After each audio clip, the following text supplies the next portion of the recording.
स्वामिनारायण साक्षादक्षर पुरुषोत्तमः सर्वेभ्यः परमां शान्तिम् आनन्दं सुखमर्पयेत्।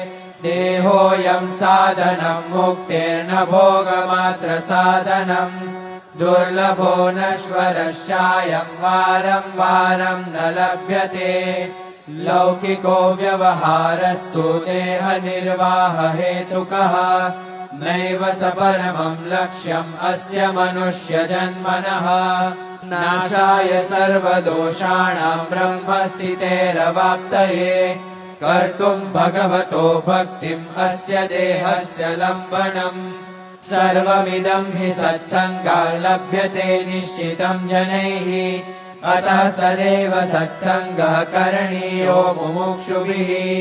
सत्सङ्गः स्थापितस्तस्मात् दिव्योऽयं परब्रह्मणा स्वामिनारायणेनेह साक्षादेवावतीर्य च।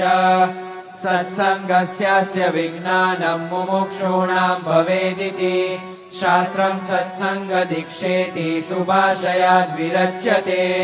सत्यस्य स्वात्मनः सङ्गः सत्यस्य परमात्मनः सत्यस्य च गुरोः सङ्गः सच्छास्त्राणां तथैव च।